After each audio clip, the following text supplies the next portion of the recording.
नमस्कार दोस्तों, स्वागत है आप सभी का आपके अपने YouTube चैनल विद्या वागीश्वर में। दोस्तों, इस नई वीडियो सीरीज़ में हम शुरू करने जा रहे हैं बाल मनोविज्ञान और शिक्षा शास्त्र, एक महत्वपूर्ण विषय जो रीट, सीटेट और अदर टीचिंग एग्जाम्स में पूछा जाता है। इस सीरीज़ में हम बाल मनोविज्ञान को पूरा कंप्लीट कर लेंगे जो महत्वपूर्ण विषय एग्जाम्स में पूछे जाते हैं। तो सबसे पहले हम शुरू करेंगे शिक्षा मनोविज्ञान। तो चलिए शुरू करते हैं। ये नोट्स जो आप देख रहे हैं ये बहुत इम्पॉर्टेंट है। इसमें मनोविज्ञान का बिल्कुल सार दिया हुआ है, तो हमें इसी से करना है ताकि कम समय में हम इस नोट्स को पूरा पढ़ सकें। चलिए शुरू करते हैं। शिक्षा मनोविज्ञान दो शब्दों से मिलकर बना है, शिक्षा और मनोविज्ञान। सर्वप्रथम शिक्षा क्या है? शिक्षा शब्द की उत्पत्ति शिक्ष धातु संस्कृत भाषा से इसकी उत्पत्ति हुई है। इसका अर्थ होता है सीखना। शिक्षा के 3 आयाम बताए गए हैं, ये जॉन डीवी के द्वारा बताए गए हैं। सबसे पहले शिक्षक, छात्र और पाठ्यक्रम। ये शिक्षा के 3 आयाम हैं क्योंकि सबसे पहले छात्र का होना ज़रूरी है। छात्र को पढ़ाने के लिए एक शिक्षक का होना ज़रूरी है और शिक्षक क्या पढ़ाएगा इसके लिए एक पाठ्यक्रम का होना ज़रूरी है।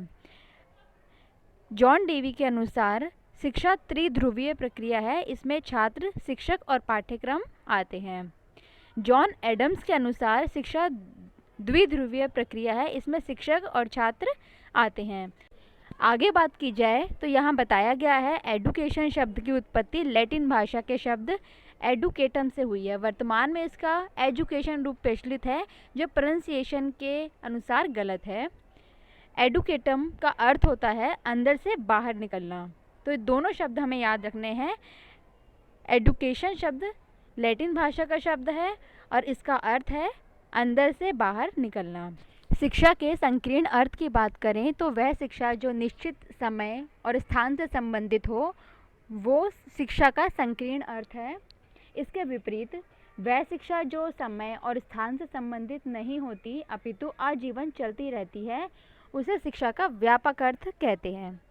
तो शिक्षा के 2 अर्थ हैं, जो निश्चित समय और स्थान से संबंधित है तो वह संकीर्ण अर्थ है, और जब वह समय और स्थान से संबंधित मतलब किसी सीमा में बंधी हुई ना हो तो वो शिक्षा का व्यापक अर्थ है। ये आजीवन चलती रहती है।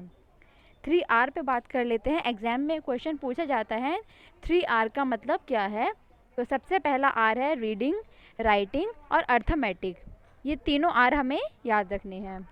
उसके बाद 4H ये भी इम्पॉर्टेंट है, हेड, हार्ट, हैंड और हेल्थ। ये महात्मा गांधी जी द्वारा संकल्पना दी गई थी 4H की, तो हमें इनको भी याद रखना है। चलिए आगे देखते हैं। शिक्षा में 3H का श्रेय पेस्टोलॉजी को जाता है और वर्तमान शिक्षा के विकास का श्रेय भी पेस्टोलॉजी को दिया जाता है। हमने इससे पहले पढ़ा था 3R, वो हमें याद रखने हैं, और 4H भी याद रखने हैं। कुछ परिभाषाएं देखते हैं जो एग्जाम्स में पूछी जाती हैं। सबसे पहले स्वामी विवेकानंद, इन्होंने कहा है मनुष्य में अंतर्निहित पूर्णता की अभिव्यक्ति, जब मनुष्य में पूर्णता की अभिव्यक्ति हो तो वो शिक्षा है। महात्मा गांधी ने कहा शिक्षा से मेरा तात्पर्य बालक या मनुष्य के शरीर, मस्तिष्क या आत्मा की सर्वोत्तम विकास की अभिव्यक्ति है। तो इन्होंने कहा था 4H की संकल्पना क्योंकि महात्मा गांधी ने दी, इसीलिए उन्होंने मनुष्य के शरीर, मस्तिष्क, आत्मा के बारे में बात की है। तो हमें इसका अर्थ महात्मा गांधी से लगाना है। आगे देखते हैं जॉन डीवी, इन्होंने कहा है शिक्षा व्यक्ति की उन सभी योग्यताओं का विकास है जिनके द्वारा वह वातावरण के ऊपर नियंत्रण स्थापित करता है। जॉन डीवी की परिभाषा भी बहुत इंपॉर्टेंट है, ये एग्जाम्स में पूछी गई है। वातावरण के ऊपर नियंत्रण स्थापित करना शिक्षा है, ये कहा है जॉन डीवी ने। डुनेविल के अनुसार शिक्षा के व्यापक अर्थ में वे सभी प्रभाव और अनुभव आ जाते हैं जो बालक को जन्म से मृत्यु तक प्रभावित करते हैं। तो डुनेविल की परिभाषा भी बहुत इंपॉर्टेंट है। पेस्टोलॉजी, जिन्होंने 3H का संकल्पना दी, इन्होंने कहा शिक्षा व्यक्ति की जन्मजात शक्ति का स्वाभाविक, विरोधहीन तथा प्रगतिशील विकास है। अब हम आगे देखते हैं शिक्षा की विशेषताएं। शिक्षा की पहली विशेषता है यह जीवन पर्यंत चलने वाली प्रक्रिया है। तो शिक्षा चाहे औपचारिक हो चाहे अनौपचारिक, ये जीवन पर्यंत चलती है। मनुष्य कुछ ना कुछ सीखता ही है, चाहे वो स्कूल या कॉलेज में सीखे या घर में रहकर सीखे। इसके बाद बात करें शिक्षा सामाजिक और सर्वांगीण विकास की प्रक्रिया है। तीसरा है शिक्षा औपचारिक और अनौपचारिक दोनों रूप में होती है। औपचारिक अर्थात स्कूल कॉलेज में ली गई शिक्षा औपचारिक है, और अनौपचारिक जो अनुभवों से ली गई घर में रह के शिक्षा जो है या कोई भी कार्य करके बिना किसी संस्थान के, वो अनौपचारिक शिक्षा के अंतर्गत आती है। चौथी विशेषता है शिक्षा आदर्शात्मक और मूल्यात्मक है। तो ये शिक्षा की विशेषताएं थी। अब इसके प्रकार देखते हैं।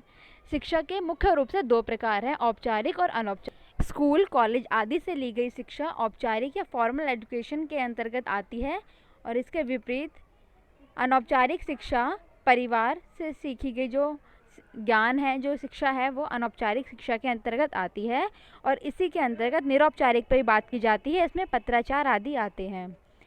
आगे बात करें मनोविज्ञान। मनोविज्ञान शब्द का सर्वप्रथम प्रयोग रुडोल्फ गोएक्ले ने 1590 में अपनी पुस्तक साइकोलॉजिया में किया था। ये प्रश्न कई बार पूछा गया है और पूछा भी जा सकता है।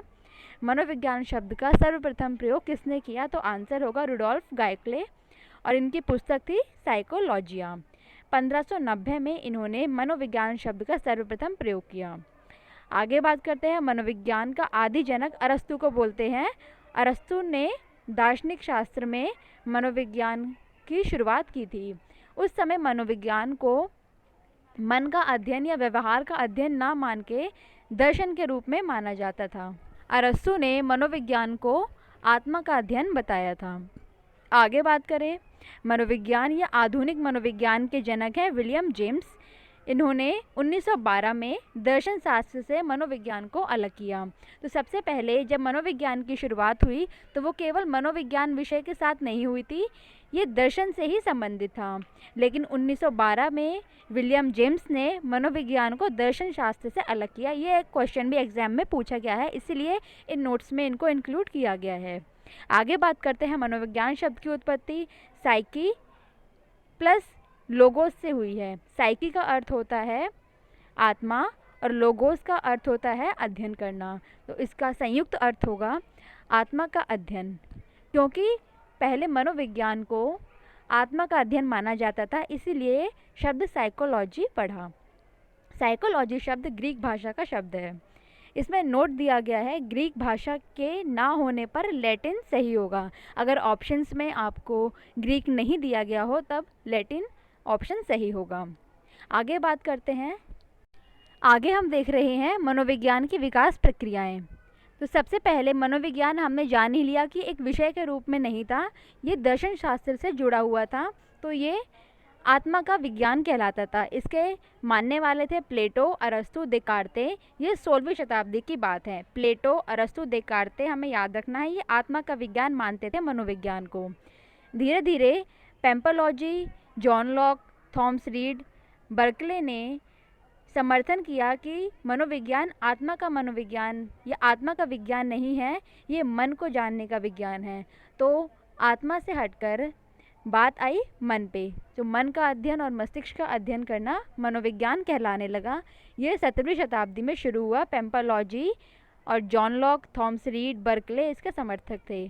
तो इनको भी हमें याद रखना है। जॉन लॉक मन और मस्तिष्क का विज्ञान मानते थे मनोविज्ञान को। 19वीं शताब्दी में मनोविज्ञान को चेतना का विज्ञान माना गया। ये 19वीं शताब्दी में शुरुआत हुआ। इसके समर्थक थे विलियम जेम्स, जेम्स सिली, विलियम वुंट और टीचनर। सबसे पहले मनोविज्ञान को आत्मा का विज्ञान माना गया, उसके बाद मन और मस्तिष्क का विज्ञान, और उसके बाद चेतना का विज्ञान। चेतना के विज्ञान को विलियम मैकडूगल ने अपनी एक पुस्तक में, जिसका नाम है आउटलाइन ऑफ साइकोलॉजी, इसमें चेतना शब्द की निंदा की। तो प्रश्न ये पूछा गया है कि चेतना शब्द की निंदा किसने की? तो आंसर होगा विलियम मैकडूगल। इन्होंने अपनी पुस्तक आउटलाइन ऑफ साइकोलॉजी में इस शब्द की निंदा की है।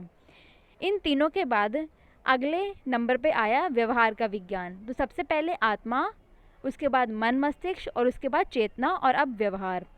व्यवहार को ही वर्तमान में मनोविज्ञान का अध्ययन माना जा रहा है। व्यवहार का विज्ञान के समर्थक थे जेबी वॉटसन। इन्होंने 20वीं शताब्दी में इस संकल्पना को दिया। मनोविज्ञान वर्तमान में मानव व्यवहार का शुद्ध, सकारात्मक या निश्चित विज्ञान है, ये जेबी वॉटसन ने कहा है। तो व्यवहार का अध्ययन करना मनोविज्ञान कहलाता है। आगे बात करते हैं, मनोविज्ञान ने आत्मा का त्याग किया, फिर मन का त्याग किया, फिर चेतना का त्याग किया और वर्तमान में इसे व्यवहार के रूप में अपना लिया। ये वुडवर्थ ने कहा है। ये बहुत फेमस परिभाषा है जो एग्जाम्स में पूछी जाती है और पूछी भी जा सकती है। तो आपको याद रखना है, इन तीनों क्रमों को इन्होंने एक लाइन से लगा दिया, तो इन्हीं को हमें इसे याद करने में आसानी होगी। सबसे पहले आत्मा, फिर मन, मस्तिष्क और चेतना को त्याग करके व्यवहार को अपनाया है, तो ऐसा कहा है वुडवर्थ ने। तो ये थी मनोविज्ञान की विकास प्रक्रियाएं। आगे बात करते हैं मनोविज्ञान की कुछ परिभाषाओं पे। परिभाषाओं में सबसे पहले बात करते हैं स्किनर पे। इन्होंने कहा है मनोविज्ञान व्यवहार और अनुभवों का विज्ञान है। तो व्यवहार प्लस अनुभव, इन दोनों का जो विज्ञान है वो मनोविज्ञान है, ऐसा कहा है स्किनर ने। इसको हम एक फॉर्मूले से याद रख सकते हैं। स्किनर में नर शब्द जो आ रहा है, नर अर्थात मनुष्य है। मनुष्य व्यवहार भी करते हैं और अनुभव भी प्राप्त करते हैं, तो इन दोनों का जो संयुक्त रूप है उसको स्किनर से जोड़ना है। आगे बात करते हैं पिल्सबरी। इन्होंने कहा है मनोविज्ञान की संतोषजनक परिभाषा मानव व्यवहार के विज्ञान के रूप में की जा सकती है। तो पिल्सबरी ने मानव व्यवहार के विज्ञान को मनोविज्ञान कहा है। आगे बात करते हैं क्रो एंड क्रो। इनकी परिभाषा बहुत इंपॉर्टेंट है। इन्होंने कहा है मनोविज्ञान मानव व्यवहार और मानव संबंधों का विज्ञान है। तो व्यवहार और संबंध, इन दोनों का विज्ञान मनोविज्ञान है, ऐसा मानते हैं crow and crow. Crow and crow husband wife है। इन्होंने मनोविज्ञान पे बहुत विस्तृत अध्ययन किया है। आगे बात करते हैं वुडवर्थ पे। वुडवर्थ ने कहा है मनोविज्ञान वातावरण के संपर्क में आने वाले व्यक्ति के क्रियाकलाप का विज्ञान है।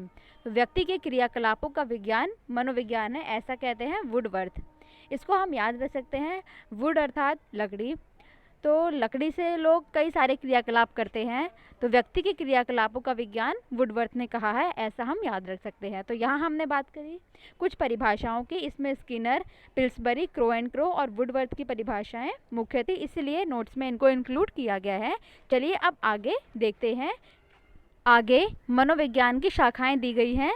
प्रश्न इसमें ऐसा पूछा जाता है, 4 ऑप्शन देके निम्नलिखित में से कौन सी मनोविज्ञान की शाखा नहीं है। तो सबसे पहले हमें मनोविज्ञान की शाखाओं का पता होना ज़रूरी है। शिक्षा मनोविज्ञान, व्यक्ति मनोविज्ञान, समाज मनोविज्ञान, विकासात्मक, संज्ञानात्मक, बाल मनोविज्ञान, किशोर, प्रौढ़, पशु, मानव और सामान्य और असामान्य मनोविज्ञान मनोविज्ञान की श्रेणी में आता है। तो इन्हें हम याद नहीं करना, केवल देखना है कि मनोविज्ञान की कौन कौन सी शाखाएं हैं। अब आगे देखते हैं। इन्हीं के साथ ही औद्योगिक मनोविज्ञान, सैन्य मनोविज्ञान और परिणामात्मक मनोविज्ञान भी मनोविज्ञान की शाखाओं के अंतर्गत आता है। अगर अभी तक आपने हमारे चैनल को सब्सक्राइब नहीं किया है तो प्लीज़ लाइक करें, सब्सक्राइब करें और शेयर करें, ताकि ये इंपॉर्टेंट वीडियोज़, इंपॉर्टेंट नोट्स सभी को मिल सकें। आगे बात करते हैं मनोविज्ञान के संप्रदाय। कुछ संप्रदाय हैं जिनसे एग्जाम में कई बार क्वेश्चन पूछा गया है। सबसे पहले संरचनावाद। संरचनावाद के प्रतिपादक हैं विलियम वुंट और इनके शिष्य टीचनर। संरचनावाद के अनुसार मनोविज्ञान की प्रमुख विधि अंतःनिरीक्षण विधि है, मतलब मनुष्य के मन को जानना, उनका अंतःनिरीक्षण करना संरचनावाद कार्य करता है। संरचनावाद के अनुसार मनोविज्ञान की विषय वस्तु चेतना, और चेतना के 3 तत्व बताए गए हैं, संवेदना, भाव और प्रतीक या प्रतिबिंब। तो संरचनावाद जो मन के अंतर्निरीक्षण से जाना जाए किसी व्यक्ति के बारे में, तो वो संरचनावाद के अंतर्गत आता है। इसमें चेतना के 3 तत्व बताए, संवेदना, भाव और प्रतिबिंब। अगला संप्रदाय है प्रकार्यवाद या कार्यवाद। चेतना की उपयोगिता का अध्ययन करना या अध्ययन पर बल देना प्रकार्यवाद का कार्य है। तो चेतना क्या है, ये संरचनावाद, वह कैसे कार्य करती है, ये प्रकार्यवाद। इसके प्रतिपादक हैं विलियम जेम्स। ये अनौपचारिक संस्थापक है और इसके औपचारिक संस्थापक है John Dewey, JR. Angel, HR. कर और थॉर्नडाइक। इसमें हमें जॉन डीवी और थॉर्नडाइक को याद रखना है। तो सबसे पहले हमने बात की थी संरचनावाद, इसके प्रतिपादक थे विलियम वुंट। विलियम वुंट संरचनावाद, प्रकार्यवाद के संस्थापक थे विलियम जेम्स जो अनौपचारिक थे, और औपचारिक संस्थापक थे जॉन डीवी और थॉर्नडाइक। इसके बाद अगला संप्रदाय है व्यवहारवाद। व्यवहारवाद वर्तमान में भी इम्पॉर्टेंट है, ये वर्तमान में भी माना जाता है।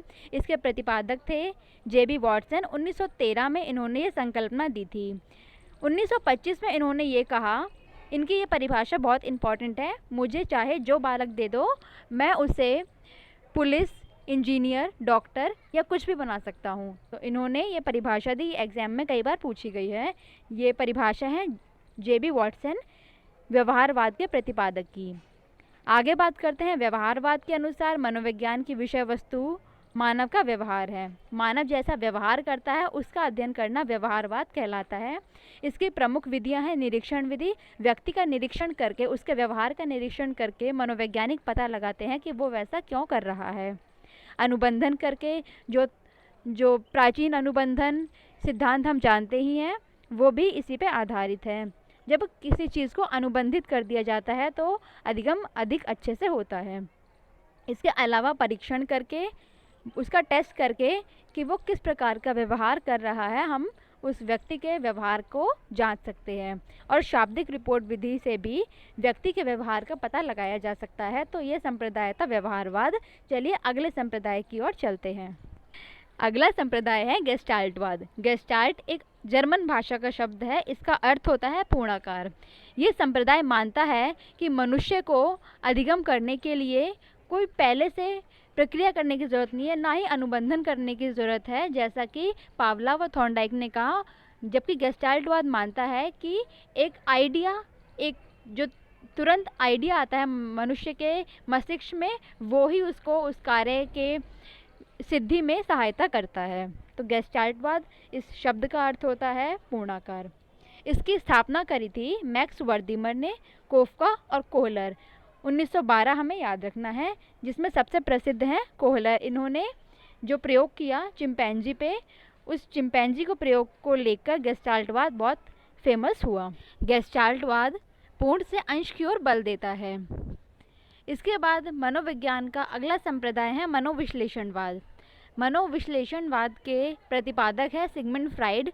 सिगमंड फ्राइड ने एक बहुत ही महत्वपूर्ण सिद्धांत दिया, इसे मनोविश्लेषणवाद का सिद्धांत कहते हैं। इन्होंने अचेतन मन, अर्धचेतन मन और अचेतन मन की संकल्पना दी। इसे ही इड, ईगो और सुपर ईगो से रिलेट किया जाता है।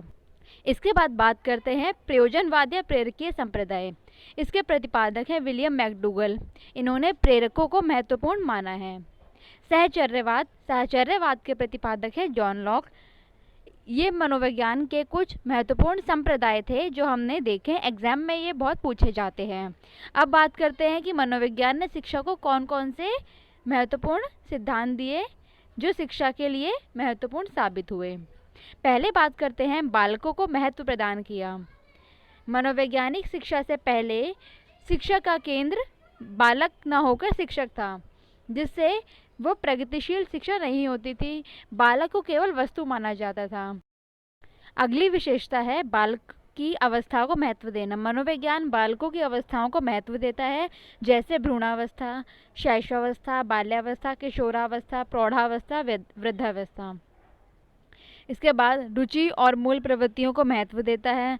व्यक्तिगत विभिन्नताओं को महत्व देना, खेल आधारित विधियों को महत्व देना, आत्मानुशासन और पाठ्य सहगामी गतिविधियों को महत्व देना और बालक के व्यवहार का ज्ञान प्रदान करना। तो ये मनोविज्ञान की शिक्षा को देन है। चलिए आगे देखते हैं। नेक्स्ट टॉपिक है शिक्षा मनोविज्ञान।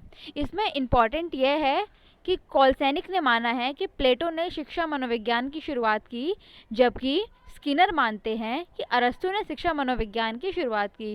ये दोनों ही पॉइंट बहुत इंपॉर्टेंट है और एग्जाम में पूछे गए हैं। आगे देखते हैं। शिक्षा मनोविज्ञान की उत्पत्ति 1920 ईस्वी में हुई और इसके निश्चित स्वरूप 1920 में धारण किया। प्रथम शैक्षिक मनोवैज्ञानिक थे थॉर्नडाइक। ये भी इम्पॉर्टेंट फैक्ट है। अब देखते हैं परिभाषा। सबसे पहले देखते हैं क्रो एंड क्रो ने क्या कहा है। शिक्षा मनोविज्ञान बालक के जन्म से लेकर वृद्धावस्था तक के सीखने के अनुभव का वर्णन, प्रभाव और व्याख्या करता है। ये बहुत इंपॉर्टेंट परिभाषाएं हैं जो एग्जाम में पूछी गई हैं, क्योंकि ये नोट्स ऐसी चीज़ों को ही लेके बनाए गए हैं जो बहुत इंपॉर्टेंट हैं। तो ये सभी परिभाषाएं बहुत इंपॉर्टेंट हैं। क्रो एंड क्रो ने कहा है कि शिक्षा मनोविज्ञान बालक के जन्म से लेकर वृद्धावस्था तक के सीखने के अनुभवों का वर्णन करता है, प्रभाव और व्याख्या करता है। चलिए आगे देखते हैं। स्किनर ने कहा है शिक्षा मनोविज्ञान के अंतर्गत शिक्षा से संबंधित संपूर्ण व्यवहार तथा व्यक्तित्व आ जाता है। तो स्किनर ने माना है कि शिक्षा मनोविज्ञान में संपूर्ण व्यवहार और व्यक्तित्व समाया हुआ है। स्टीफन ने कहा है शिक्षा मनोविज्ञान शैक्षणिक विकास का क्रमिक अध्ययन है। तो जैसे जैसे शैक्षणिक विकास होता है उनका क्रमिक अध्ययन शिक्षा मनोविज्ञान है, ऐसा स्टीफन कहते हैं। कॉलसैनिक के अनुसार शिक्षा मनोविज्ञान मनोविज्ञान के सिद्धांतों और अनुसंधान में का शिक्षा में प्रयोग है। तो कॉलसैनिक मानते हैं कि मनोविज्ञान के सिद्धांत और अनुसंधान का शिक्षा में प्रयोग शिक्षा मनोविज्ञान कहलाता है। कॉलसैनिक पे हमने अभी बात की थी। नेक्स्ट टॉपिक है शिक्षा मनोविज्ञान की प्रकृति। शिक्षा मनोविज्ञान की प्रकृति वैज्ञानिक है क्योंकि मानव व्यवहार का अध्ययन वैज्ञानिक विधियों द्वारा किया जाता है। दूसरा, शिक्षा मनोविज्ञान सकारात्मक विज्ञान है क्योंकि कारणों की खोज पर यह बल देता है। शिक्षा मनोविज्ञान व्यवहारिक विज्ञान है। शिक्षा मनोविज्ञान धनात्मक विज्ञान और विशिष्ट विज्ञान तथा विकासात्मक विज्ञान है। तो ये सभी शिक्षा मनोविज्ञान की विशेषताएं हैं। अब बात करते हैं शिक्षा मनोविज्ञान के कौन कौन से क्षेत्र हैं। पहला, वंशानुक्रम वातावरण का अध्ययन करना, अभिवृद्धि और विकास का अध्ययन करना, अभिप्रेरणा और अधिगम का अध्ययन करना। नेक्स्ट है व्यक्तित्व और बुद्धि का अध्ययन करना, समायोजन और मानसिक स्वास्थ्य का अध्ययन, व्यक्तिगत विभिन्नताओं का अध्ययन, शिक्षा की समस्या का अध्ययन, मापन और मूल्यांकन का अध्ययन, सामान्य तथा असामान्य बालकों के अध्ययन, पाठ्यक्रम निर्माण का अध्ययन, अनुशासन संबंधी समस्याओं का अध्ययन। तो ये सभी शिक्षा मनोविज्ञान के क्षेत्र हैं। तो क्वेश्चन भी इन्हीं टॉपिक से बनते हैं। ये एक तरीके से सब टॉपिक्स हैं मनोविज्ञान के। नोट दिया गया है लिंडग्रेन ने शिक्षा मनोविज्ञान 1972 के क्षेत्र में इनको शामिल किया है। लिंडग्रेन ने 1972 में इन 5 क्षेत्रों को भी शिक्षा मनोविज्ञान के क्षेत्रों में शामिल किया। ये 5 हैं: शिक्षार्थी, सीखने की प्रक्रिया, सीखने की परिस्थितियाँ, मापन मूल्यांकन और निर्देशन। ये पांचों इंपॉर्टेंट है। ये लिंडग्रेन ने 1972 में अलग से जोड़े हैं। अब बात करते हैं शिक्षा मनोविज्ञान के अव्यय कौन कौन से हैं। तो ये 6 अव्यय हैं। पहला, अधिगम अनुभव का मूल्यांकन। दूसरा, शिक्षार्थी शिक्षण स्थिति, अधिगम प्रक्रिया, अधिगम अनुभव, अधिगम स्थिति। तो अनुभव, शिक्षार्थी, शिक्षण स्थिति, अधिगम प्रक्रिया, अधिगम अनुभव और स्थिति, ये 6 अव्यय हैं। ये हमें याद रखने हैं। अब इसका मोस्ट इम्पॉर्टेंट टॉपिक है शिक्षा मनोविज्ञान की उपयोगिता क्या है। स्किनर मानते हैं शिक्षा मनोविज्ञान अध्यापक के लिए तैयारी की आधारशिला है। तो हम लोगों के लिए शिक्षा मनोविज्ञान बहुत इम्पॉर्टेंट है। टीचिंग क्षेत्र में तो शिक्षा मनोविज्ञान शुरुआत से ही करवाया जाता है क्योंकि कैसे पढ़ाना है ये हम लोगों को आना चाहिए। तो इसीलिए स्किनर कहते हैं कि शिक्षा मनोविज्ञान अध्यापकों के लिए एक तैयारी की आधारशिला है। स्वयं के आत्मज्ञान में खुद के बारे में जानने के लिए शिक्षा मनोविज्ञान बहुत ज़रूरी है।